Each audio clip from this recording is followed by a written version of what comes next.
everybody, for coming to the College Football Betting with Aaron Torres YouTube channel. If you could do me a quick favor, see that little subscribe button at the bottom of the screen. Go ahead, click that subscribe button. It helps our channel grow. It helps our audience grow. I appreciate it more than you know, as we're talking college football on this channel year round.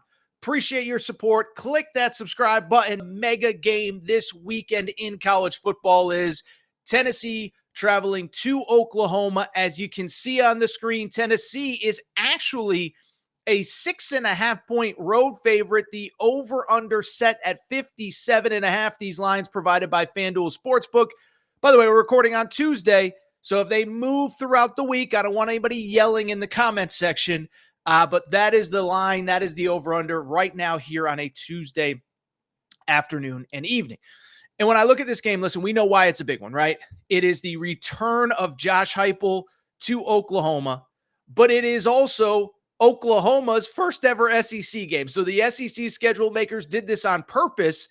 But here's the thing that I don't think even the most brilliant SEC schedule maker could have thought of when this game was scheduled, whatever it was, 18 plus months ago. The fact that Tennessee, with Josh Heupel, is walking into Norman, his alma mater, where he was once fired as offensive coordinator.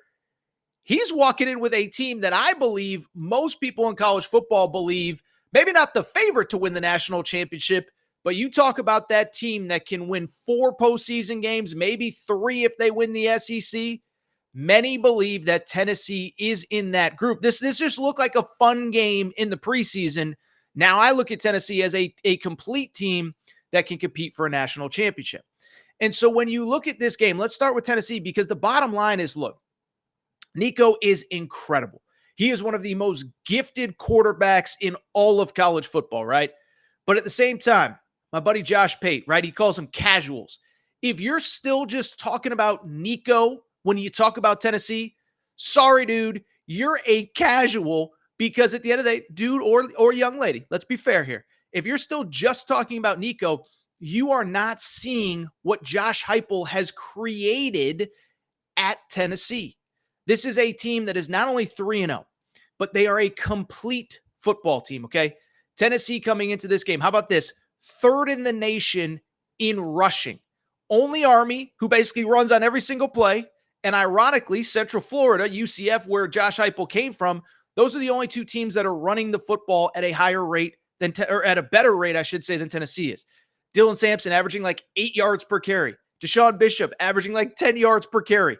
This team can run the ball. Obviously, Nico can pass the crap out of the ball, throws a beautiful football. And then here's the other thing as well. Tennessee's got themselves a defense. And it's funny, I just saw this clip right before we went live. Otherwise, I would have had producer Matt pull it. But Josh Heupel, after the NC State game a few weeks ago, he kind of gave this impassioned speech of like, look, I love putting points on the board, but at the same time, Tennessee football was built on defense. Eric Berry, Reggie White, Al Wilson, I believe, were the names that he referenced. And it speaks to the fact that at Tennessee, just like anywhere in the SEC, it's fun to put a bunch of points on the board. If you can't get stops, though, it doesn't matter. And that's what people are missing on this Tennessee team. This Tennessee team, right now, top 5 defense in all of college football. But here's the crazy part.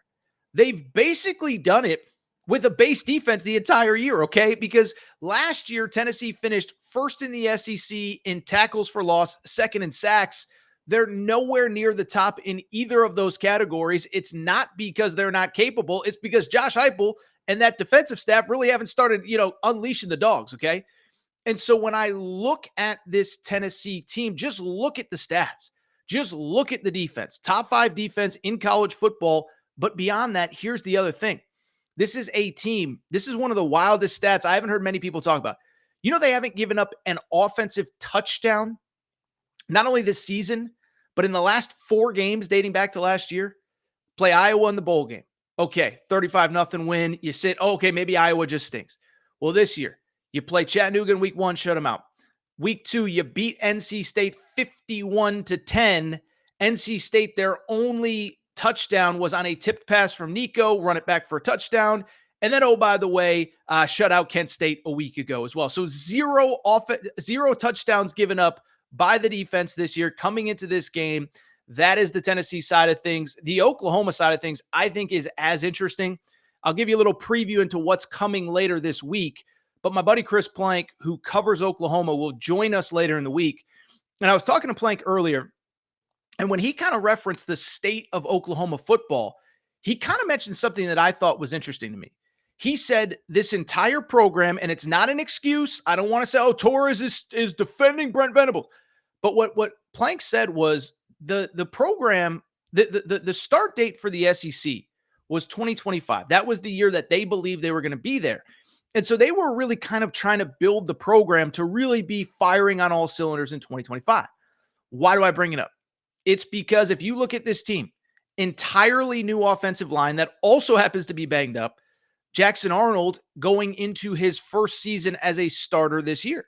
Ideally, you're building towards 2025. Jackson Arnold, I'm going to call him Jackson Robinson, by the way. That's the Kentucky basketball player. Jackson Arnold is a player that would be going into year 2 next year. You'd have an established offensive line, but that's kind of where Oklahoma is as a football program right now. The defense is what you would expect from a Brent Venables coach team. The offense is still very much a work in progress. In terms of that defense, listen, statistically, the stats don't blow you off the page, but I think what you need to know is they get after the quarterback, right? And they do it in a very Brent Venables type way. Coming into this game, they actually lead the SEC in sacks, 11 sacks through 3 games, 23 tackles for loss. That's top 20 in the country. So that's a Brent Venables defense, right? They get after you defensively. They make you uncomfortable. They make you make plays. But the offense, hate to say it, still very much a work in progress. Jackson Arnold is about a 60% completion percentage guy right now. That worries me going up against a very good defense. The run game has been good, but not great.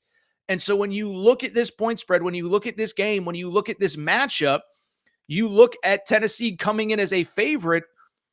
And I'll be honest, I actually don't think it's enough. Now, in terms of my actual best bet for this game, because we do best bets on this show, I will actually take the under of 57.5. I actually just saw it ticked up to 58.5. So the number is going up. So maybe I'm on the wrong side of that one. But why I actually like the under in this game is this. I think Tennessee wins. I actually think Tennessee wins pretty convincingly, to be perfectly honest. But at the same time, when I look at this game, I think this will be a national coming out party for, in my opinion, the entire Tennessee football program. Everybody that's a casual, as we talked about, knows about Nico. Everybody that's a casual knows about this offense. I don't think people realize just how much talent is on the defensive side of the football. And so when I will look at this game, Oklahoma, kind of up and down at the quarterback position, kind of up and down on offense. I think they're going to struggle to move the football at home. Now, the counter to that, I think they're going to be really good on defense. And I do think they'll give Nico and this offense as much problems as the offense has had at any point since Nico took over in the bowl game a year ago. I don't think they slow him down. I don't think you can slow this Tennessee team down. But I think this is a B-plus performance for Tennessee against the best defense that they have faced since the bowl game last year. But the counter to that is I think this is, again, a national coming out party for the Tennessee team as a whole. So my official pick, my official best bet is under 57.5. I don't even think we come close to hitting that number. The only way, in my opinion, that we come close to hitting that number is if Jackson Arnold either has the day of his life, which he hasn't proven an ability to do so far, or if Tennessee, if Oklahoma's defense is no good and Tennessee just puts up points in spades. I think Tennessee wins this game somewhere in the neighborhood of, I think it's going to be a lot to a little, to be honest. I think it's like 31-13, 34-10, something like that. The cover, yes. But I think the under, I don't even think this number is close to 57.5 by the time this game is actually decided. Give me Tennessee to win. Also, give me the under as my official best bet.